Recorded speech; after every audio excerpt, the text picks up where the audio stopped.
Hi everybody, Joe the Widget here, coming to you guys to talk about Bethesda deciding to announce some big announcements Friday morning, the day after we record.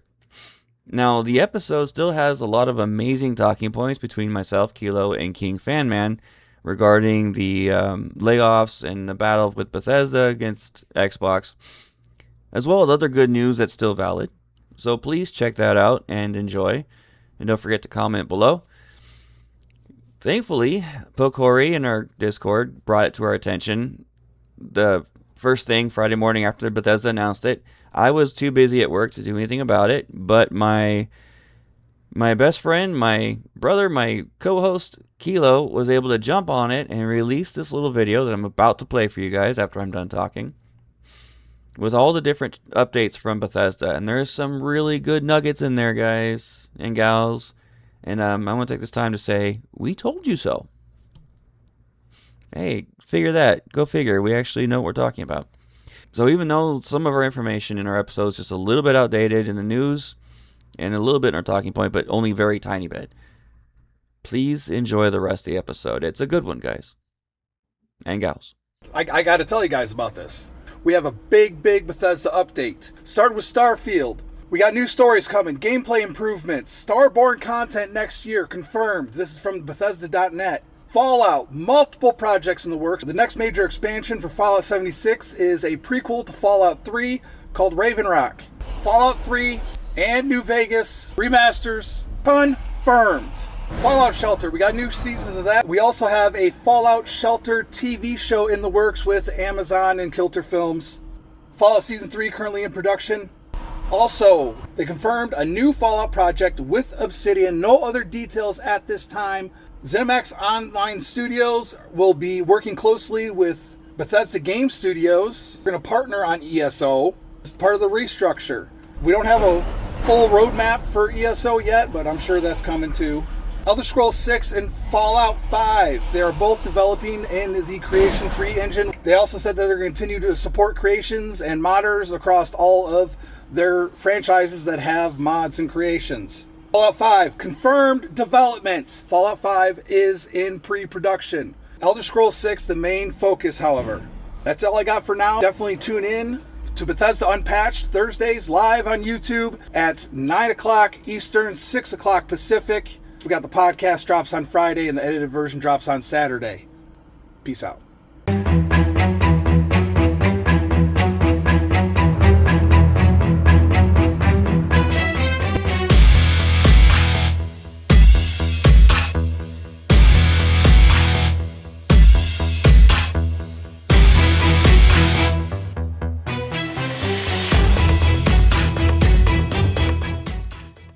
Hi everybody, welcome back to Bethesda Unpatched. This is episode number 50. We made it to half of 100. And we didn't die yet. It's awesome! I am Joe the Widget. I am joined by the space trucker extreme extraordinaire of awesomeness, Kilo. That's right. How's it going, guys? I had something witty to say. I will say that I love that we had KingFanMan on for our 1-year anniversary, and we have KingFanMan on now today for our 50th anniversary. Yeah, we've been around for a while. I wish. Our 50th episode. Yeah. 50th I am that old. 50th anniversary. I will be like 97 doing this. Yeah. And we're still waiting on Elder Scrolls 6. Oh. Like you guys had to take a little bit of a step. Listen, we do have KingFanMan with us, which is awesome. He's our hello. Great to be back. Thank y'all for having me, by the way. Thanks for coming back on and dealing with these shenanigans. A couple of things. Well, we are going to be talking about Bethesda versus Xbox today.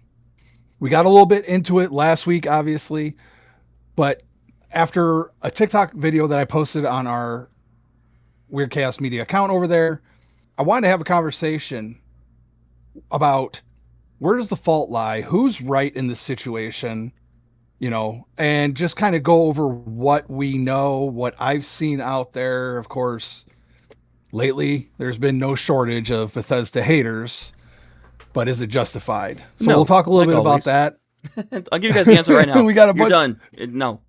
Okay, that's it. That's the show. Thanks for being on, King. We'll see you later.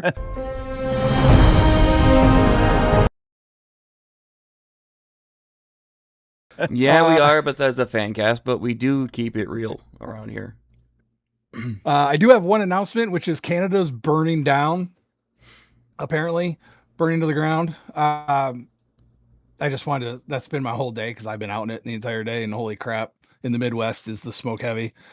I did want to put one correction out here because we got some spicy people on our YouTube, and apparently we're spreading misinformation. So I wanted to clarify. On our previous video, we had mistakenly said that a couple of studios had closed from the Xbox layoffs. At the time of this recording, that is not true.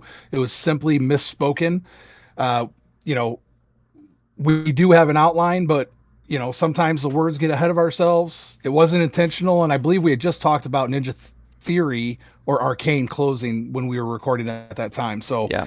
it was a simple, honest mistake. We're human. Moving on. Jesus Christ. Some of these people it's like badgers. Yeah. That's it. You got anything else? And then they won't harp on these other people who are spreading misinformation about Fallout. But no, that's Dude, gospel. don't you get me? We're getting to that later. Yeah. I mean, every week we are like, you gotta, we're only human. We're gonna make mistakes, but we're advocates for getting the truth out there, for kind of sifting through the crap so that you guys don't have to. We're not 100% perfect, man. Sorry. That's it. We got a lot believe of people on the internet are not nice. That's wild. Can you believe it? I know, it's craziness. Audacity. What's up with that? This is also coming from, listen, it used to be one of my favorite. It's not even fun anymore. It's too easy. But back before the 2 elections ago, my favorite thing to do was to go onto Facebook and find any candidate page. It didn't matter who it was. And all you have to do is say something inflammatory, supporting the other side, and just watch the fireworks. People lose their minds. I was bored. Yeah, lately it's been like that a lot lately. It's The last that's how it is, man. 8 years. Can't we all just I'd get say I go along? back further. I go back 16 years. No, ever since politics has Honestly. been involved in the world since the Roman times, it's been like that. So, yeah. Yeah. Well, post Clinton, it's been absolutely worse. I think that was where it started. Because then you had, okay, we're not going to get into politics. I'm just saying, things happened way back in the early aughts, and it's just been getting progressively worse. Let's get into a show. How about some news? Yeah, we're going to do that right now. Let's do that. Extra, read all about it in the news this week. We have a lot in the news. Obviously, we're going to be talking a lot about the layoffs and things like that, because that's kind of like what's consuming the video the only game thing media. anybody's talking about right now. Which You know how forcing us rare it is talk to go about on Bethesda.net and not see anything new for the past week, 2 weeks? I don't think as long as we've done this show, even Starfield Raw way back, I've never had a week where I have not had a brand new news article on Bethesda.net about something. Yeah. We got nothing from them. Always about Fallout 76 or Elder Scrolls Online, but they are kind of in At limbo least. at the moment. Yes, they are.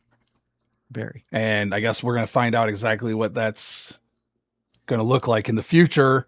Right now, this goes back almost a week ago. We didn't bring this up on the last episode, but Microsoft Xbox's layoffs sparked an HR dispute over Bethesda employee memorial. And this is where the first people that got laid off, they set up a memorial, a celebration of service in the lobby of Bethesda, and HR came in and made them take it down.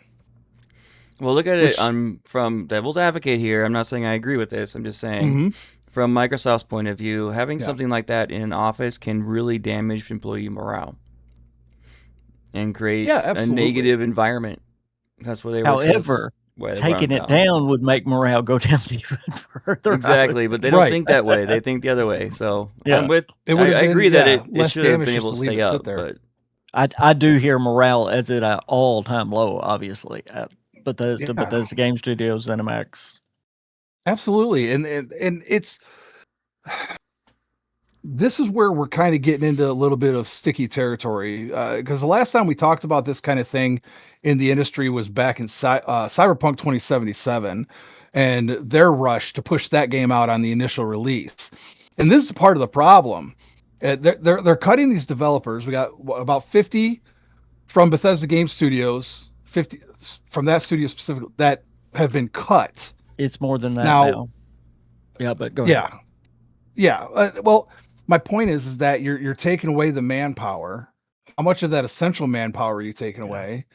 And is this going to put the current developers, because our whole thing about this Xbox, and we were supporting Xbox in the beginning, with a restructure, with getting the timetable tighter, getting the game releases out faster, more reasonable, 3 years, 5 years in between games instead of what it's Bethesda Game Studios itself is just over 50 jobs. My point is that the main worries within the studio, and this is a lot of, I know this is a lot of growing pains as somebody whose company just got bought by someone else. I know there's some growing pains in there, but what happens when, Xbox is like, all right, well, now here we are. These are our resources. Get the job done yesterday. We have to think about the people that are left behind to develop this, the overtime that they're going to have to put in. This it's called crunch. It's to get the game out faster. What's that going to do to the people that are still working, that have to pick up the extra slack? A lot of things I heard was that there was a lot of bloat in a lot of these studios, so there was more staff than what was required and needed. I've even heard from Zenimax saying that they are back at the point where they were doing a lot of their DLC on their count level. Yeah, like 2015, 2018 level. Yeah. And they were saying it shouldn't hurt their progress. They have to restructure a few things right now because some of the team members that were doing certain projects have to be refilled in, but it's just about moving people around, that they have the staff to do it. Right. Well, I mean, we'll get a little bit more into that because I was going to start asking questions that I want to save for the next segment, but id Software said the same thing. They said, after everything, we still have the crew we need to build the games and tech we are known for. And that's including id Tech, their game engine. Now, I don't know if anybody, I don't know, this is really big in the trucking industry. You can talk to 3 different people from that worked for one company and get 3 different opinions about that company. And typically, if they get canned or laid off, they're going to have a far more negative response to that. So we do have to keep that in mind. And let's not, I'm already tired of Chris Avalone this week. I'm not going to bring, the most expensive cost for any kind of game development is staff. 80% of the budget goes to staff. And if you look at games like Expedition 33, which was a hugely successful game, absolutely beautiful, brilliantly done, it was made by 30 to 35 people in a lot less time than it's taken to get Elder Scrolls 6 done. Well, BGS did their best work at 100 people. Skyrim was done with about 100 people. But Kilo, back to your point, I think your point is so important because you can read 2 articles. One source may be a fired dev that's talking. Another one may be a dev that's working. And they're going to say 2 different things right now. And really, the truth is probably right now. But the truth is probably right in the middle, if that makes sense. Right. Where it always is. Yeah. You definitely need to be careful. There's always what you're 2 hearing and where it's sides coming from to every story. Yep. Taking one side as gospel will shoot yourself in the foot. You will not get the complete story. Elijah Kinney in our chat says, I know you had previously talked about ES6 being currently in the gold process. If that were the case, would the layoffs really affect development/release date if the bulk of the game is finished? Widget, this is kind of your territory. Absolutely not. Okay. In fact, so despite everything we're hearing, because we're hearing a lot, you believe that we are on whatever that target is, we are on target, same as we were before. I am not worried about Elder Scrolls 6. I'm not worried about Fallout 5 because that's the main focus. I am a little concerned about development of Starfield, future development of it, but I'm not worried about ZeniMax Online Studios, even though they had a lot of cuts. I know that they were bloated currently, so I'm not worried about their future production either. King, what do you think? I would tend to agree. Those comments are coming from two places. One, devs that just got let go, and the other one's the devs that are there with their lips pooched out saying, I don't know how we're going to do this. So, and again, I'm not making fun of them at all. I understand their emotions right now. Oh, yeah. But that's where that's coming from. So, again, you have to know where these comments are coming from and why. I used to work for a company called General Atomics, working on their military contractor, working on the Predator drones. And I went into work one day, and they brought in massive groups of people into the main office, and I was one of those people, and they laid off 75% of their workforce in one day. Wow. That was a little over 350 people. And I missed the cutoff by 2 months. Yeah, I would have been talked all kinds of crap about General Atomics that day, even the weeks following. But now I understand why they did it. They lost a major contract and they couldn't afford to keep everybody. We fired a mechanic not too long ago, and he worked there for a long time, and he was good with everybody, but he ended up doing something he wasn't supposed to, and he got fired. All of a sudden, he's trying to call OSHA on us, trying to call Homeland on us, saying that we're not doing, taking profit because we do international freight, air freight. So we have certain security procedures. Oh, yeah. Yeah. Try to get us nailed just because he got fired. He was pissed. Unfortunately, all of this is a grain of salt, and we're probably never going to get the full story. No, we're going to have to wait a couple of months for things to settle down. It might cause a delay, like a month or two, but that's it. And that's just as everything gets reorganized, because most of the staff that was working on Elder Scrolls 6, from what I understand, this is not gospel, from what I understand, they're still there. There hasn't been any changes to that staff. Now, when a project goes to gold phase or the finalization, they do move a lot of staff off the project. And it's only not even 50% of the staff that are still working on it. Sorry, bug. And we still had a bunch that were... I don't know if we talked about this or I heard it on King's show. I don't want to give credit where credit is due, but we still had a lot of extra employees from COVID times, didn't we? Mm-hmm. Was that correct? Yep. The COVID hiring boom, which wound up bloating many of these studios with way more staff than what they needed. A lot of staff was doubling up on projects. Y'all don't have to answer this. I just want to get this in for later when we get to talking about it. I really wonder who was involved in deciding who was going to be let go, because there's no doubt there was way too much bloat in Bethesda Game Studios. In fact, half the people that left said they left for that very reason. They couldn't get anything done because you always had to talk to 15 people and you were in meetings and everything else. Yeah. But it seems like some of the layoffs were just bizarre. We touched upon that actually a little bit on our last episode on our main topic. I know that it was going to be Xbox's head staff talking with each studio's head of staff. So, and they made a decision together. It wasn't just Xbox looking at their documents saying, "Okay, I don't like that person, get rid of them." What confuses me more is some of the key figures that were laid off. That doesn't make sense. Like the designer who'd been with Bethesda for 27 years, the lighting specialist who taught his entire team how to do his job, or the community manager has been there 18 years. Like they're getting rid of some of that senior leadership within the group. But there's also talk that I've been reading is that Xbox is trying to get away from employed individuals and go back to those contractors that you were talking about previously with it. They're trying to get back to that. And the whole problem, one of the things that kills me is that we're talking about people who do not know, maybe this is just me, I'm going to say it, do not know how to make a Bethesda open world game. Expedition 33 is not a Bethesda open world game. No, it's a different animal altogether. Do you know what I mean? To be honest, there's no way they can make a game like an Elder Scrolls title with 30-35 people. Well, they could. It would just take 20 years. There's way more to it than something that's a story-driven RPG. Yeah. Well, if you've been paying attention to the news or you've been watching our our TikToks at all, you know that we had some protests from Bethesda and Zenimax studios. They were outside Rockville, Maryland. They had Texas, California, Montreal, which apparently is not burning to the ground. And it was, just them demonstrating. It was organized by Zenimax Workers United and the Communication Workers of America.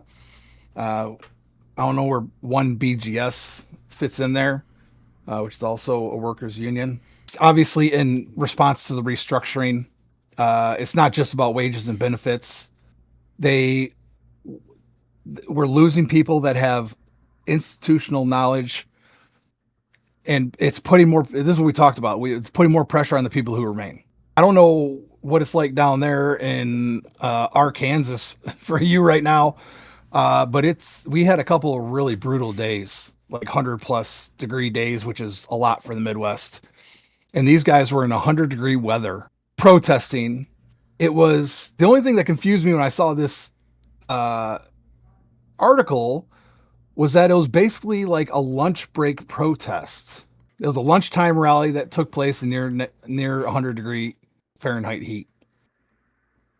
I mean, it was coordinated, but I mean, Michigan, if the UAW protests, I mean, you're shutting down factories. They're trying to make it out that, they laid off all this senior staff, and they laid off a couple, but most of the staff they laid off were not, and have only been there for a year or two.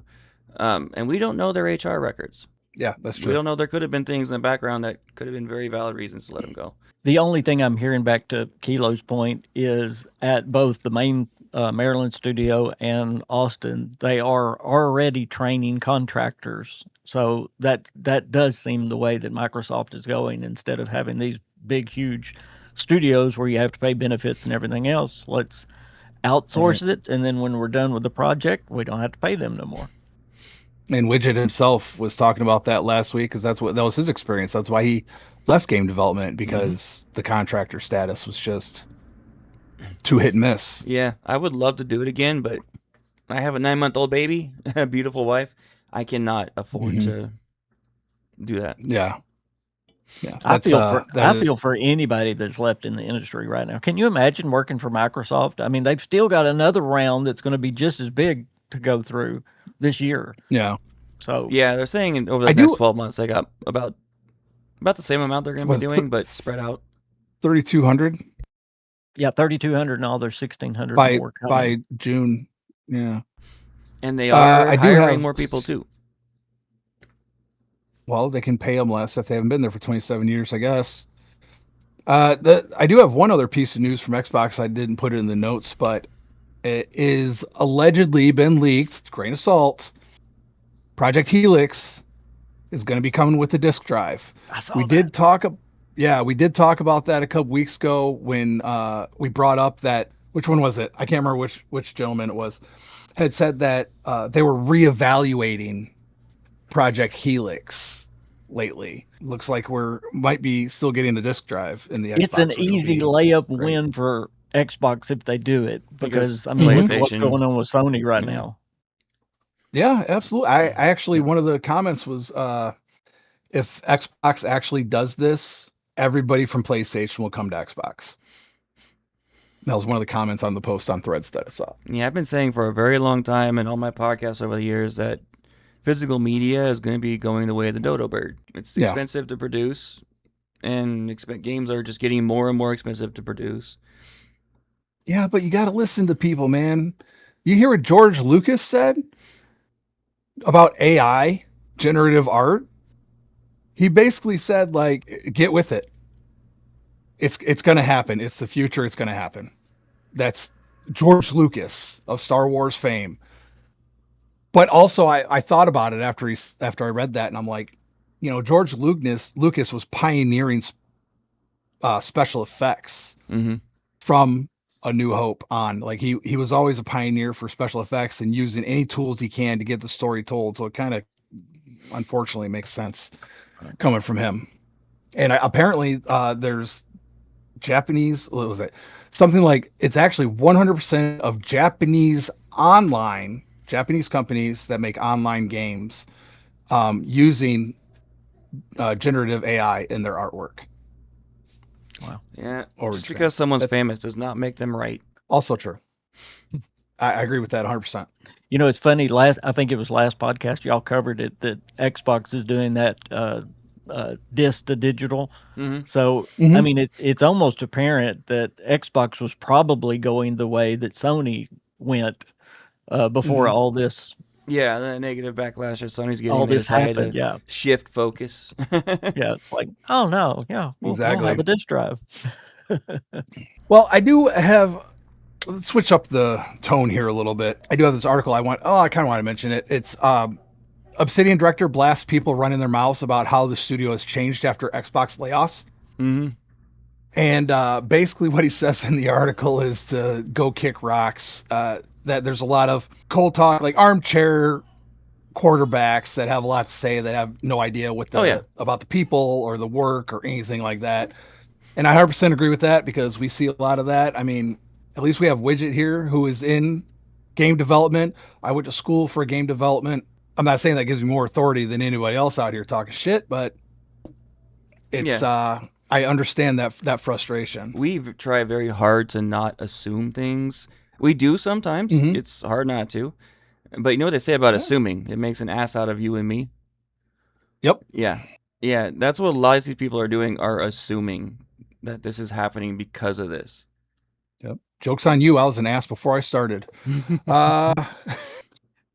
But you mentioned Chris. He's the only main one of the group that's not there. You've got Josh Sawyer, which was the lead of Fallout New Vegas. You got John Gonzalez, the lead writer of Fallout New Vegas, that's back. Leonard Boyowski, Fergus Earhart, and now you've got Tim Kaine coming back in. I mean, I would love to work on a game like that. That'd be so much fun. That's some Fallout DNA right there.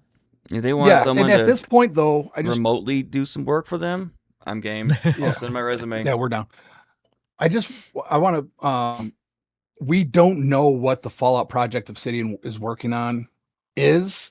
That project will be supervised by Bethesda. It is a partnership.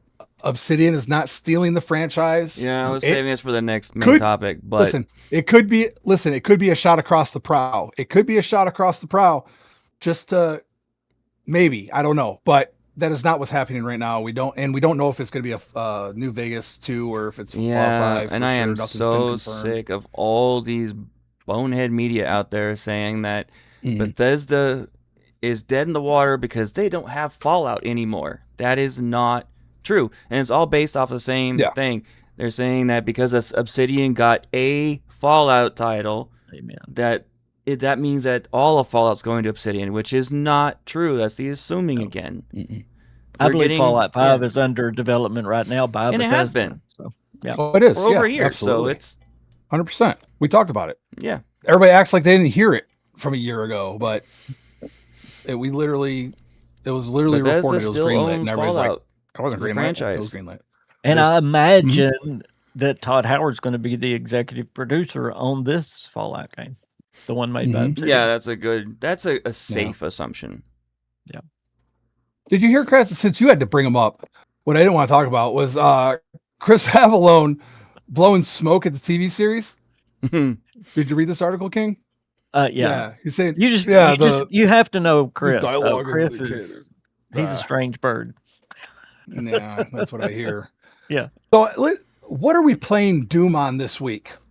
How about that? We haven't talked about that in a while. We reported a couple weeks ago. At least we mentioned, I don't know if we read an article about it, that one of the things that developers or people in general could not get Doom to run on was Neo Geo. Yeah. We did talk about that. Now, some hackers decided to prove the impossible possible. That's what hackers got Doom to run on Neo Geo, which is amazing.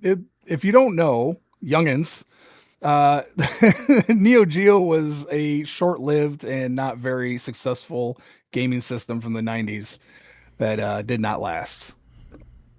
But there is something else really random from the 90s, or I don't even know when this damn thing was made. It's a Japanese console. It's supposed to be like a girly pop game console. It's called a Casio Loopy. Yeah, I've heard of this. And someone got Doom to run on that as well. I don't know why. Probably just because they wanted to see if they could, just like anybody else who tries to run Doom. Yeah, it was a 32-bit console back in 1995. There it is. Yeah. And it was very, very similar. That's the Sega Genesis era. Yeah, and it looked a lot like the SNES in color scheme. Mm-hmm. So he got in trouble for that, but... Oh, that makes sense. It's always fun to see some of these consoles that popped up along the way. Yes. It just didn't... Didn't Kanye West try to start his own game console or something? Atari Jaguar. That was a few years ago. There's so many different games. Just curious, were y'all Sega guys or what were y'all back then? Nintendo. I was Sega. I was Sega. Man, Kilo, did you go with the I call it the Frankenstein? You had to get the 32X and then the CD. I had three systems. I did not. My buddy had this. Yeah, my buddy had the CD, but I did not. I never played a single Sega game in my life, except for the Dreamcast when I was given one. I played what the hell was that game? It was one of those games that like a console will come out with right away, like Heavenly Sword for what the hell was it? PlayStation 3 or something? It's like one of those games that they put out just to showcase the abilities of the console. It was one of those. I remember I played the hell out of that game. That was really good. We talk a lot about soundtracks on this channel, apparently. And Doom the Dark Ages Revelations soundtrack is streaming on Spotify. Oh, that's a heavy soundtrack. Yeah. Anytime there's a Doom soundtrack, it's always worth mentioning. Mm-hmm. I listened to a little bit of it earlier, and it is named Doom: The Dark Ages Revelations, and it's something I would like do battle music for D&D for or something. Like it's like it was inspired by Metallica, Exodus, Testament, Megadeth, Slayer, Black Sabbath. Yep. That's my jam right there, man. I don't know if I necessarily want to talk about this one, but you guys can look it up just because maybe Widget will pull a couple for the video edit for Saturday if he has the time. But there's a bunch of leaks for the Call of Duty style Doom 4 game. There's a bunch of video leaks. They're all very rough. They're not obviously fully textured, but it's a lot of animations that were supposed to come out for that game that was canceled a ways back. Yeah, we'll see. I'm probably not doing a full edit, but I might do some. Yeah, if you can. It's just it's very basic, rudimentary baseline animation. Yeah, but it looked kind of cool and it was interesting.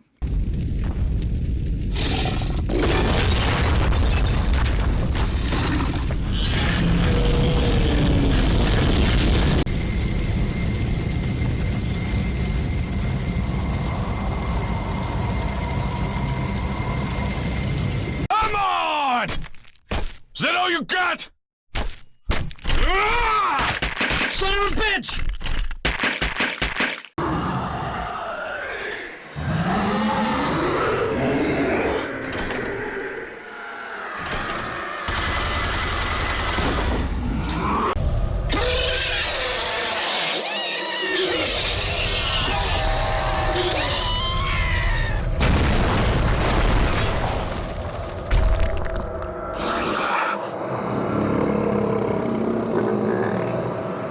So I'm still into that special project at work, so it's keeping me really busy and still battling my health issues. So I have not been able to do full edits. Understandable. If anybody don't like it, they can talk to me. I'll get back to it, I promise. Continuing on with Doom, we have a lot of Doom news this week. Washington Post selected Doom as one of the 25, quote, most influential works of American culture. That's awesome. Which is wild. And it changed the gaming industry. If you lived 100%. Through the Doom era, it did. Absolutely. I mean, we're talking about one of the first more adult, more mature games of that time. Didn't see a lot of that back then. You know, it was a lot of cutesy animals and hedgehogs and Goombas and, you know, all of a sudden you have this game where you're in hell killing demons. Yeah, I was 14 when that game came out. That dates me, but that's all people can talk about. Don't make me feel old. That's all people can talk about is Doom back then. I was a police officer, and I remember staying up all night and all day, and then going to work the next night on my night shift. Yeah, because I'd been playing Doom. Yeah, my parents wouldn't let me, so I had to sneak to my uncle's house and play it. But we had I've told this before on the show, but my buddy's parents gave him the R-rated adult card for the local video store. Mm-hmm. So we could rent anything we wanted, anything at all. That's where my horror obsession began, was when I was 9. So I remember renting Doom, and we just, we played it all night. It was good fun. We thought it was the BFG was hilariously named because we were 9 and 10 years old. Yeah, 2 games I can think of from my childhood that made the biggest splash was Doom and Mortal Kombat. For the same reasons. Mortal Kombat, 100%. The grittiness, for the same reasons. Gore, and yeah, it was the gore. Yep, that was always the talk in school. If you pull off Scorpion's finisher and rip someone's spine out, it was a huge deal. This caught me because of the name. This is Elder Scrolls Valenwood officially launches November 2026. It's not a video game. I thought it was something related, like a mod or something like that. But this is for. Excuse me. Yes, continue as Michael. I have never even heard of this. Yeah, this is a tabletop game that I didn't even know exists. It's an expansion. It's an expansion to Elder Scrolls Betrayal of the Second Era, which is a cooperative tabletop adventure game from Chip Theory. I believe Chip Theory has worked with Modifius before. I remember that name. But it takes players into Valenwood, which is the home of the Bosmer, the Wood Elves. The Wood Elves. Yeah. I love which is really cool. War games. I'd never even heard of this. That's disappointing. My favorite part of this whole thing is I just found out that there's a TTRPG, or TT, a tabletop game of anyways, for Elder Scrolls, because I've been talking about that since we first brought up Modifius on this show with the Fallout 2D20 game. So, but it sounds really cool because I love the Wood Elves, I love the Bosmer and their whole culture, and yeah, it's super cool. So I'm going to be looking into that game for sure. Working on revised roadmaps. Elder Scrolls devs are working on a revised roadmap. Right now, we don't have it yet. Given all the layoffs, they're trying to figure it out. And the last piece of news that I had, I'm going wrong on the news tonight. That's okay. Is that I hated this article so much. I'm like, really? Really? Starfield just made Marathon's player count problem impossible to ignore. Yeah, I looked at You know how bad you are? You're worse than Starfield. That's the tone of the article. It just pissed me off. See, the thing is that people often forget about one big thing about Starfield, is that there's a lot less players who got Starfield via Steam than they did Xbox, and these numbers do not correlate or do not show Xbox numbers. No. Right, it doesn't show everything. Not even a small garbage fraction out of the gate from what I heard. Yeah. It's an extraction shooter. It's a multiplayer. Yeah, it had a big crap. So I think it was made by Bungie, if I'm correct. It was. Yeah, so that was a big studio. So there was a lot of hoopla about it, and it didn't meet expectations out of the gate. Well, I mean, what meets expectations? If anybody on this stream has an answer, I'd love to hear it. And his article nowadays saying, people wanted the next Fallout or next Elder Scrolls, and we got Starfield. Starfield is not Elder Scrolls, and it's not Fallout. Right. And if you can remember that, the game is actually quite amazing. Anyways, so we can get the hell out of this mess of news. Yeah, let's get right into our main topic, so we get even more fun. Main topic. And sorry about that earlier. I was coughing out my lungs because I forgot that you cannot breathe Mountain Dew. And I attempted to do so. What do you got there, King? That could You got hurt. some Mountain Dew? I've got lemonade. You got lemonade. Smarter Lemonade. choice. I used to have sweet tea, but I'm trying to get. This is non-sugar. Oh, so I'm trying glad to I do don't better. live in the U.S. South because that's all I would be drinking. Oh, sweet tea is. I'm addicted I to love sweet tea. I don't drink it anymore though.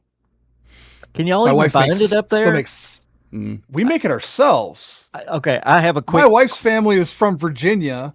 My Can I give family you grew a up in quick Detroit. story? Yeah.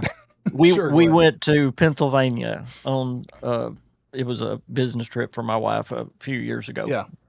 And I mean, I used to be addicted to sweet tea, had to have it all the time.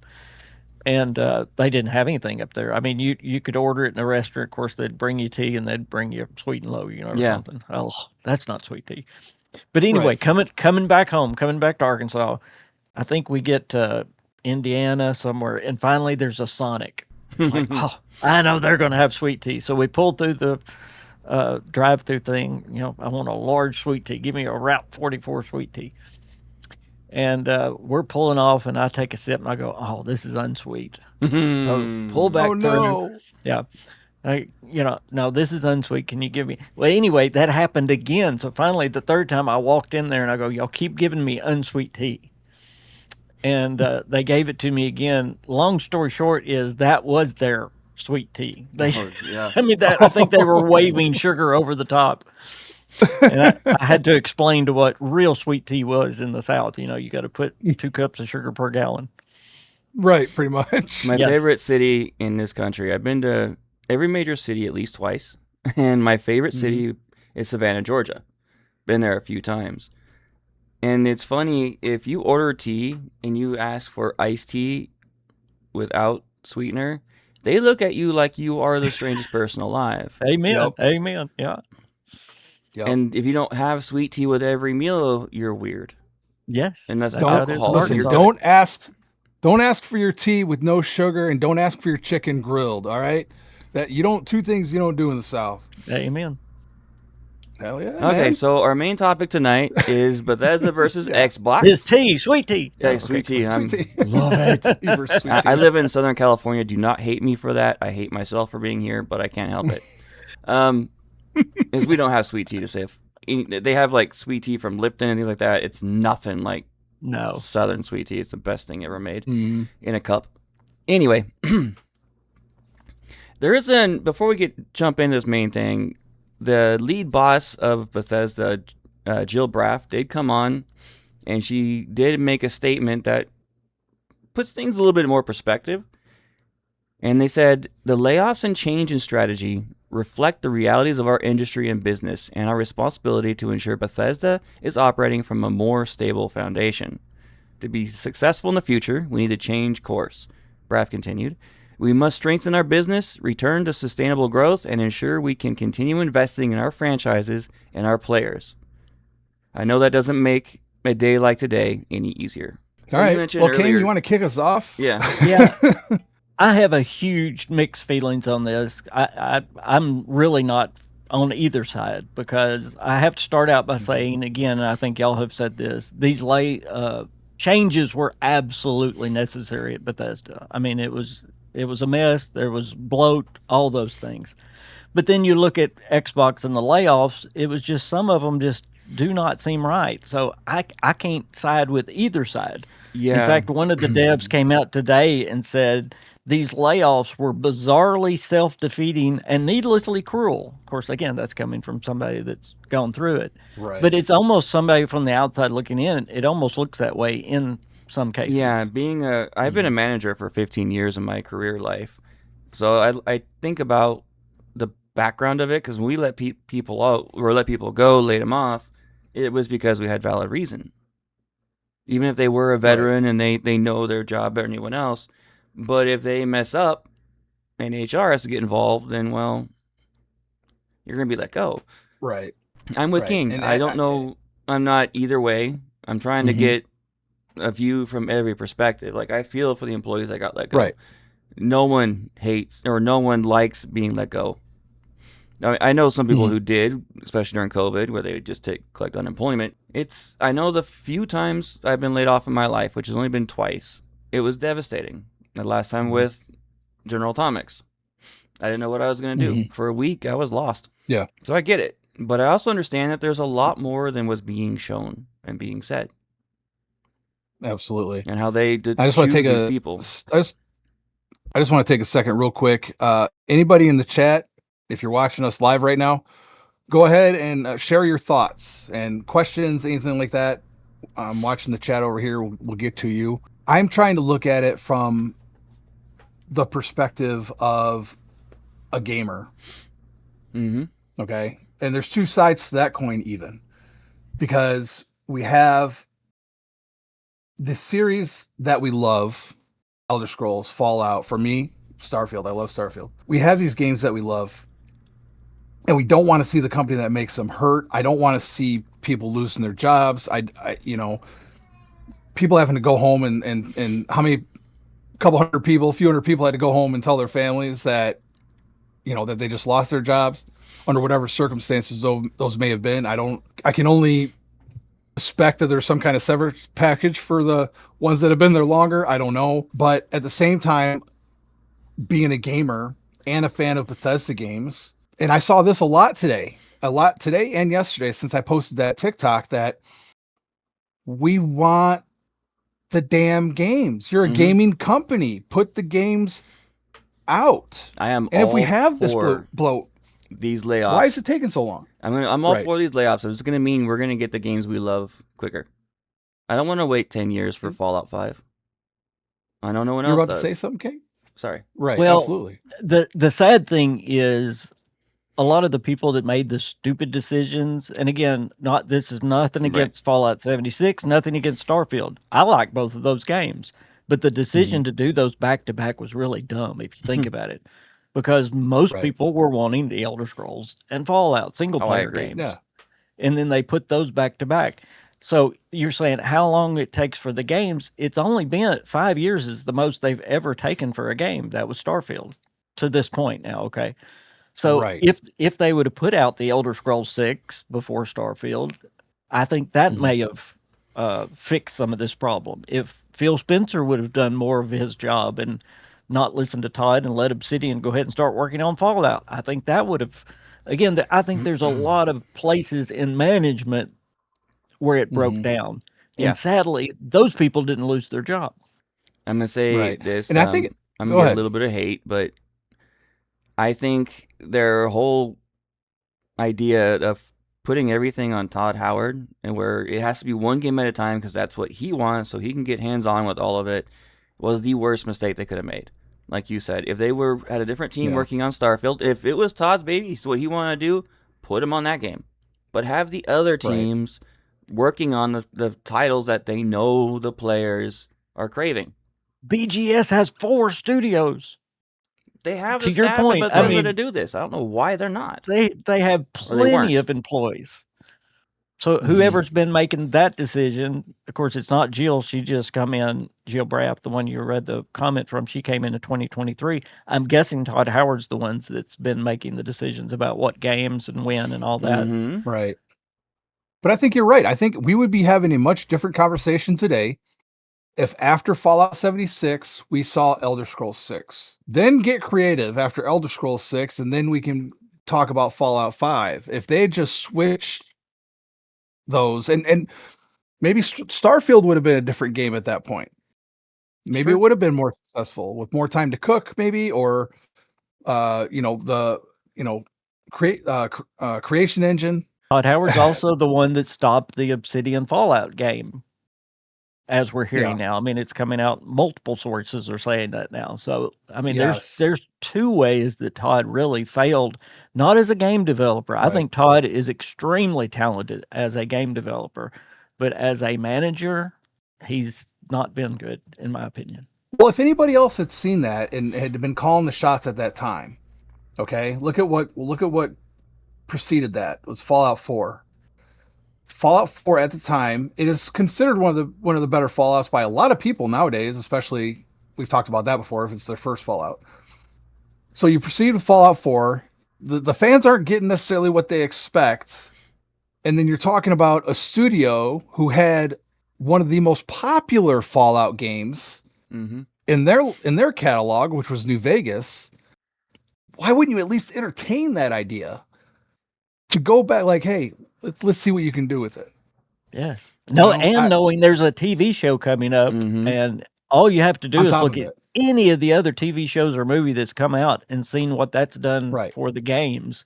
They should have. Phil Spencer should have known. Todd Howard should have known. And I think they did. There's been quite a few games that did do TV show with their game that did fail and did kill the game.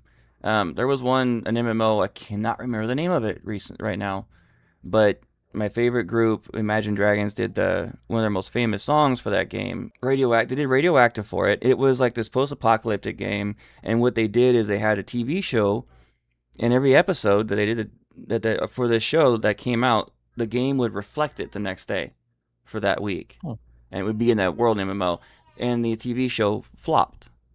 So the game wound up closing its doors a month later. I wish I could remember the name of it. Oh, I didn't hear about that. And the crazy thing is that Todd acknowledged in a recent interview that he did, he acknowledged, he's like, I know that our players want new games. And he basically said that's why we're trying to re-release the old games. It was Defiance. To keep people's attention. Oh, okay. The only Defiance I know about is the World War II movie. Todd Howard also says some really, I won't call it brain dead, but just very tone deaf to what's going on. In one of his recent interviews, he said it's good for fans to miss some of our things. Not when it's been 15 years for the Elder Scrolls and already over 11 years for a single player Fallout. I mean, you don't, come on, Todd, that's tone deaf to what's going on. And then, of course, combined with denial, Todd's little media, his choice in doing media, or not media, but marketing, is probably the worst in the industry. It is very, especially with the situation that's going on. It's the worst kind of marketing you can do with what's going on. Right. And I think I may have said this to y'all the last time I was on, but if the Elder Scrolls 6 was Clockwork Revolution, you know the game Clockwork Revolution, we would have already gotten 2 trailers for it. Yeah, and some teasers and demos. Yeah. And I mean, do you think people would be panicking as much if they kind of knew what was going on? They've seen the game; it builds hype. That used to be the thing. Not even having a general release date is driving everyone insane. Yes, absolutely. But that's how it used to work. You get a trailer, you get a couple little, behind the scenes shorts on YouTube or on G4 or whatever. You get little things throughout the day, and you could get excited about it. They're worried about the blowback of putting information out there. Well, that's because you put the damn trailer out there 8 years ago, and they didn't say shit. It wasn't even a trailer. That's why you're getting the blowback.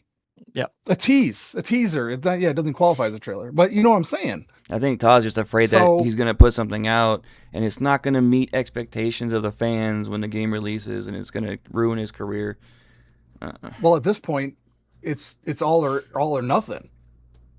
It's shit or get off the pot. They have to. We've talked 100%. About this. Has to be a Skyrim replacer. My Joey Caps is showing a little bit. This has to be a Skyrim replacer. It's gotta replace the legacy. It's got to be the next big thing. Todd Howard is a great guy, and he's a brilliant game director. But he needs to just stay as that. He doesn't need to run marketing. He does not need to run Bethesda. Just put him on that game as the director and leave it as that, and that's where he'll do his best work. That was the problem with Bethesda Game Studios. When it grew from Skyrim to Fallout 4, right in that area, they grew from 1 studio to 4 studios and literally quadrupled in size.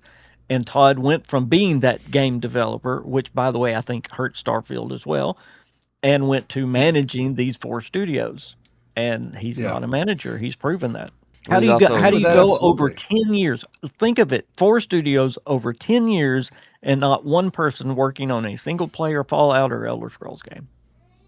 It's insane. Well, they've been working on Elder Scrolls for crazy. Like 8 years, 9 years, something like that.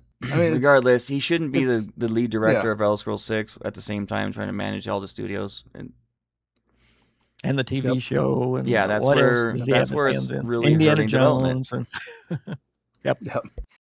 Yep. And again, to our audience, if you have any questions or comments, put them in the chat. We are answering those. Who can blame Xbox for coming in and cleaning house like this? I personally can't. I've seen the industry. They had over 16,000 employees underneath the Microsoft umbrella, roughly, and they did a 20% reduction, which is still ongoing, with an estimated total of around 12,800. 16,000 is insane. That's a lot of people, and when they don't have the numbers and they don't have the games to justify 16,000 people, they don't. I mean, look how much Obsidian has been putting out in the same amount of time that we've been working on 2 games, and they had Outer Worlds 2, they had Avowed, they had Grounded 2, three games in the 1 year, one of them a new IP. They're wondering why and then we're wondering why the community is biting back against Bethesda. I mean, it makes sense, especially as Bethesda fans. And you know that we literally want to play your games. If hardcore fans like us are talking like this, you're doing something wrong. I mean, they need a restructure. We want them to be back to the way they were in Skyrim days. Yeah. Yes. 100%. The problem is, and I think Widget said it earlier, we're not going to know if this reset has helped or hurt for a while. I mean, because right now we're in the fog of war, so you're just trying to, pick little pieces of information out here and there. We need the dust to settle. Yeah, we're really not going to know if this is going to help or hurt. I mean, they had to do something, so I don't blame Xbox for trying to do something. Obviously, they needed to do something. I'm still in I'm in the minority camp where I think that this is going to help. That's going to help us. I think it is too. A lot of people, you're not in the minority based on what I've seen online last couple of days. A lot of people feel the same way. There are a few Bethesda holdouts, good people that are like, I just love Bethesda. I'm on Bethesda's side. Okay. And I am to an extent too, but I'm out to the only insofar as they produce the product that I want to purchase, and they do it in a timely fashion. That's what I was going to say. Before I'm dead. We're fans of Bethesda for the game, not the staff. Hashtag get King to Fallout 5. Yes, please. I'm cool with that because that means Elder Scrolls 6 will be out. I'm fine with right. Exactly. That's your thing. God, I am chomping at the bit so much to get a hold of Elder Scrolls 6. I want to be on that beta. Let me test it, guys. I will not say a word. Before all this, and I've joked with y'all before, that I didn't know if I would see Elder Scrolls 7. And I mean, that's the truth of the way the things were going. Yeah, currently. But now I'm excited. Hey, I may get an opportunity. A couple of more Elder Scrolls and 2 or 3 more Fallout. I would love you to have that because that means I will too. Yes. That's right. In theory. Yeah. God and God's willing. Well, there it is. So somewhere in the middle is where it really all lands. Xbox needed to come in and do something. I don't necessarily agree with everything that they did, but it's all in the purpose for them turning a profit and Bethesda to be putting out games at a reasonable rate. And that's where we're at, and we will see how things develop. We don't know the whole story about why some of these people were fired. So we do not. But I think we can look forward to hopefully more information about I'm going to guess Fallout 3 Remake and Elder Scrolls 6 are the next things we should be looking forward to. I did want to include a couple of mods here real quick. This first one tickled me. It happened, I believe I found this article like the day of the protest. Fallout 4 modder adds pro-union signs in protest of Xbox layoffs. So you can actually get this mod and put the protest signs into your game for the Communication Workers of America and the United Video Game Workers. They are pro. Save Our Devs. We got some posters and stuff for your camp. So it has a bunch of positive messages as far as that's concerned. I'm looking for a name. Good Lord. I always bury these things. While you're looking for that, can I mention one mod real quick? It's in alpha right now, so it's not totally ready, but someone has modded the whole Fallout 76 map into Fallout 4. And now they're going to start working on trying to get the quests in there. Holy cow, really? Yeah. Oh my God, it's amazing. It's going to be a very, very, very long process. Yes. Thank you for that picture. I still don't see a damn name for this thing. Oh my God, this is an Eleonora mod. How did I miss that? Eleonora is one of my favorite modders. She was working on creations before she worked for Bethesda, and the fact that she made this is absolutely amazing. So I assume if you go on to Creations or Nexus and look for Eleonora, you'll be able to find her mod. She's fantastic. She does a lot of environmental populating, I believe it's called. A lot of the decorations and stuff that you see random around, like that's her whole job, is to create clutter, which is amazing. I have her mod for the Crimson Fleet ships, which is an amazing one. The other one I wanted to mention was just an expansion, Project Zeta expansion for Fallout 4. This is a Creation Club mod, so you can find it on the Creation Club. And this basically is inspired by the Project Zeta from Fallout 3. And it gives you some weapons. It's based on, Mothership Zeta was the Fallout 3, and the Invaders Beyond, which is the mod from Fallout 76. So it adds Zetans and Abominations. It adds different workshop attacks. So instead of getting just raiders, you can get aliens. You can go to the ship. You can go to Mars. There's there's a settlement up there. All available on the Creation Store. That just was super cool. I loved Mothership Zeta. They do a lot with aliens and modding for Fallout 4, don't they? Like I've seen it's kind of a thing. At least. That's why, dude, I laughed so loud when the TV show, when the Brotherhood of Steel guy opened up the refrigerator and this frozen Zeta was inside.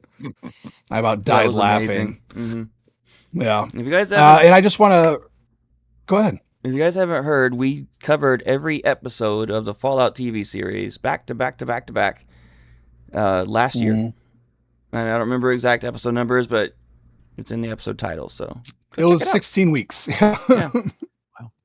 We didn't take a week off. Or did we? Did we take a week off for Christmas? I can't remember. Yeah, we did take a week off for Christmas because you were traveling. Mm-hmm. But we were going to take 2 weeks off. We usually take 2 weeks off during the holidays, kind of a reset. And then the show came out, and I'm like, we're just going to have to do this. And he's like, okay. So if you want to see that, go back in our catalog. You'll find them. And the only other thing I wanted to say real quick before we wrap up is I just want to say thank you for engaging on our YouTube and our TikTok. Got a lot of great conversation going on over there, both for Xbox and for Bethesda. Some spirited opinions and some pretty heated conversations between different people over there. So that was a lot of fun. It's okay to have thank you everybody for that. Criticism and conversation, people. There's no need to get your panties in a twist. Yeah, we're pretty easy to get along with. We're more than happy to talk to you and have an intelligence conversation, so don't be a dick. The second you start going to name calling, it just means you've already lost, so give it up. If they can get along with me, they can get along with anybody. These are nice guys. Oh, you're the easiest dude to get along with. Are you kidding me? Come on. So that's it. All right. How can they reach our show? Damn show. Well, they can go down to the episode description, or they can go out into the cards on YouTube, and they can find our link to our link tree. Our link tree is linktr.ee/wyrdkhaosmedia. Weird is WYRD, chaos with a K, media. And you can find all of our links. You can find our personal socials on there, as well as links to all of the different podcatchers that we're on. If you want to email us for business or advertising, or just to say hi, which you can do, we will answer you. It is weirdkhaosmedia@gmail.com.